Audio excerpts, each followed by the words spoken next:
On a dark November night in 1990, an Alitalia DC-9 carrying 46 people descended toward Zurich airport.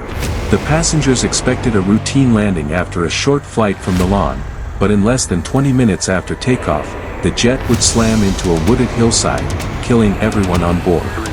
This is the story of Alitalia Flight 404, a crash caused not just by a faulty instrument, but by a deadly breakdown in cockpit teamwork. Mayday, Thompson 253 Hotel, engine.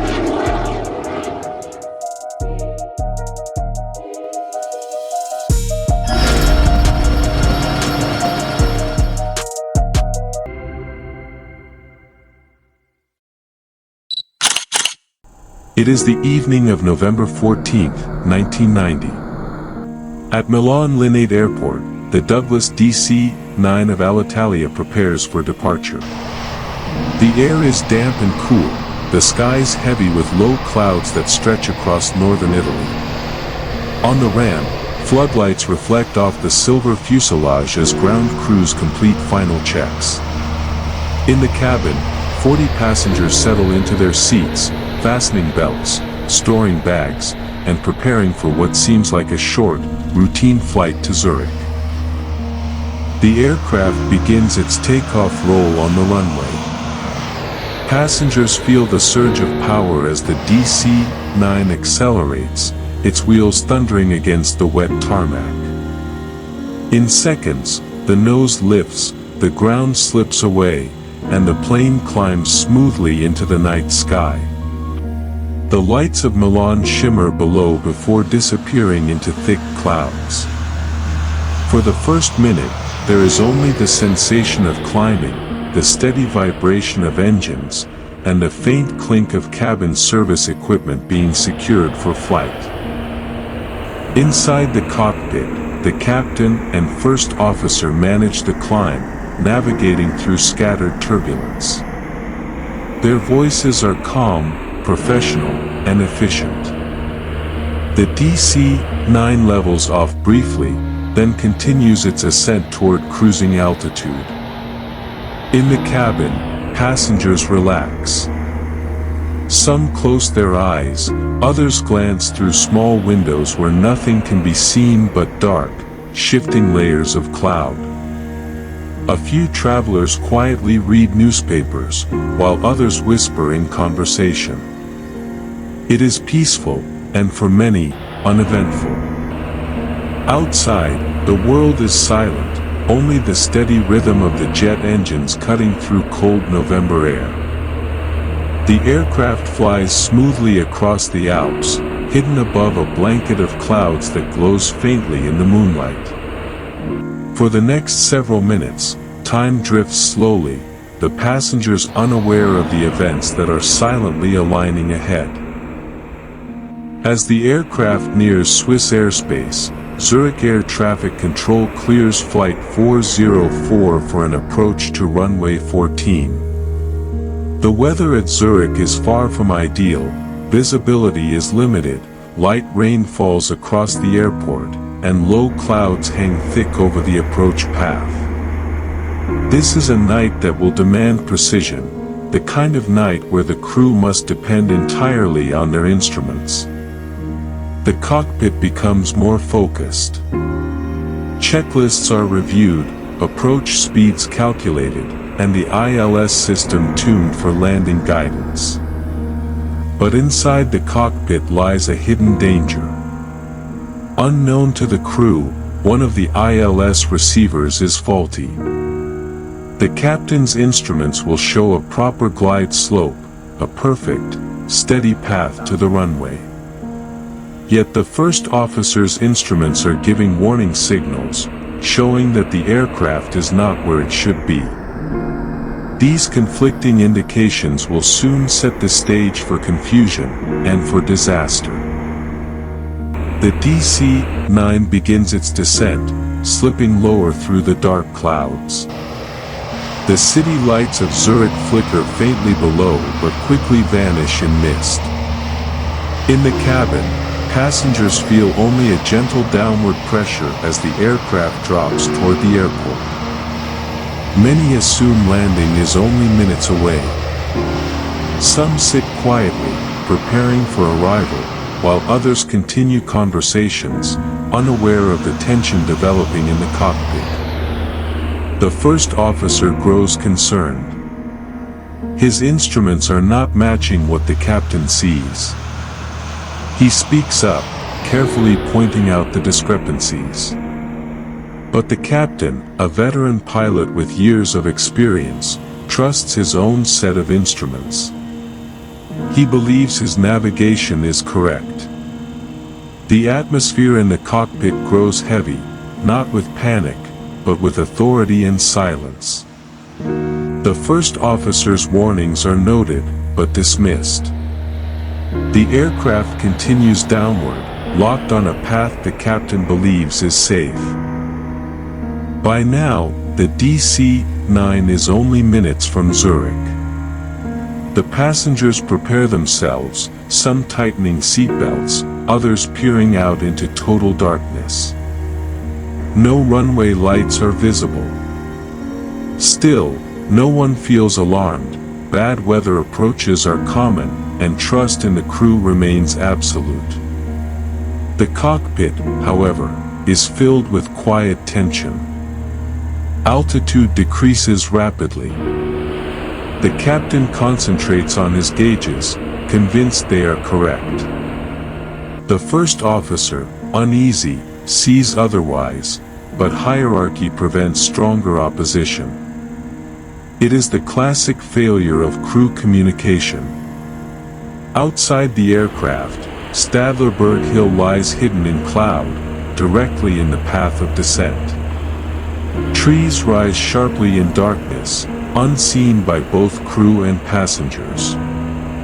The DC-9, still under full control but guided by faulty information, presses forward at speed.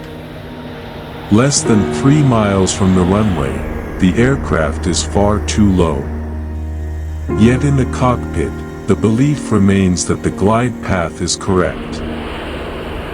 The crew has no visual cues, no lights ahead, only conflicting instruments, and trust in the wrong one. The aircraft continues to descend.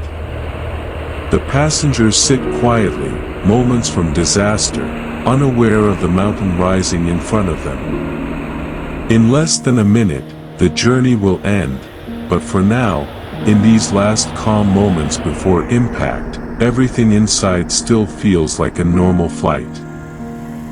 The DC-9 slices through the night, descending through thick clouds.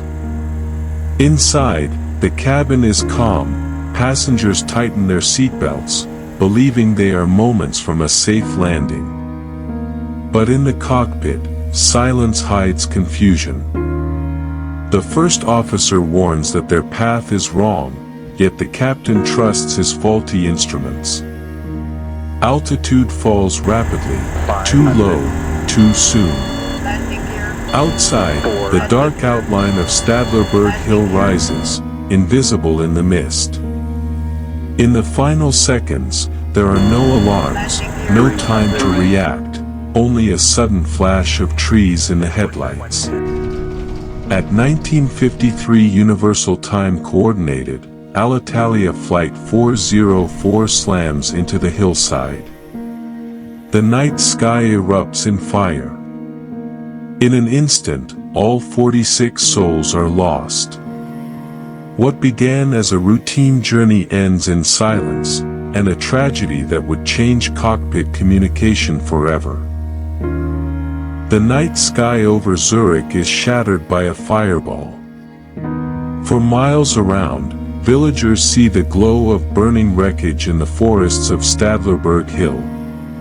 Local rescue teams, firefighters, and police rush through the narrow, winding roads. The weather is still poor, mist, drizzle, and darkness, but they push forward, desperate to reach survivors. When the first rescuers arrive, the scene is overwhelming. The DC-9 has disintegrated across the hillside. Debris is scattered among the trees, fires burn in small pockets, and the smell of jet fuel hangs in the cold night air. There are no survivors. The realization hits hard: 46 lives have been lost in an instant. Rescuers work, searching carefully, marking wreckage, and extinguishing flames. Their faces reflect exhaustion and sorrow, but also determination. Every life matters, every piece of evidence will matter. By the following morning, as daylight filters through the mist, the investigation begins. Teams from the Swiss Accident Investigation Bureau, along with Italian representatives and technical experts, arrive on site. The area is cordoned off. Investigators move carefully among the wreckage, documenting every detail. They photograph twisted metal, mark the locations of impact, and collect fragments that may explain why this tragedy occurred. The search focuses on two critical pieces of equipment: the flight recorders. Buried beneath debris, the orange-colored CVR, the cockpit voice recorder, is recovered. It holds the final conversations of the crew, every word in those last tense minutes. Nearby, the FDR, the flight data recorder, is located. Inside, it contains streams of information: altitude, speed, headings, instrument readings. Together, these black boxes will tell the story that the passengers never could. Back at the site, investigators sift through wreckage for days. They examine the wings, the engines, the navigation equipment. Each twisted piece of metal is a clue. For the families of the victims, the sight is heartbreaking. The AAIB team works with relentless focus. They map the crash trajectory, analyze the angle of impact, and reconstruct sections of the aircraft from debris. Attention soon turns to the instruments. The discovery is chilling. One of the ILS receivers, responsible for guiding the aircraft during its approach, had been faulty. As the investigation unfolds, the story becomes clear: this was not just a mechanical failure.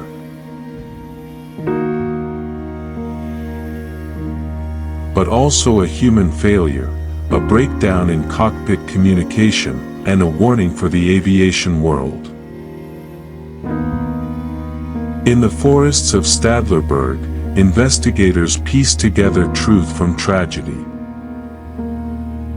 And for the families who wait for answers, every detail matters. Every second of the investigation brings them closer to knowing why their loved ones never came home.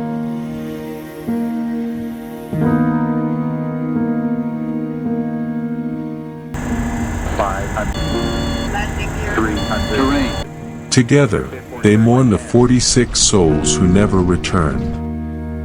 Though Alitalia Flight 404 is gone, their memory lives on, in every tear, in every prayer, and in the lessons the world must never forget. Around the board and computer screens, the AAIB team studies the flight data. Every reading shows why the DC-9 descended too low. They discuss, analyze, and piece together the chain of errors that led to Alitalia Flight 404's tragic crash. The AAIB team watches the flight reconstruction unfold on screen.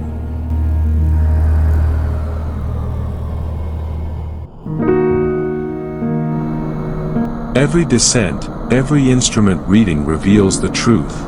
A faulty ILS and cockpit miscommunication led the DC-9 too low.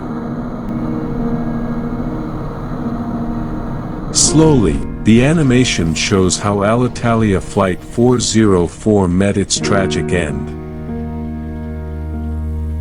In the days after the crash, silence falls over Stadlerberg. Families and villagers gather with candles and flowers, their prayers rising into the night.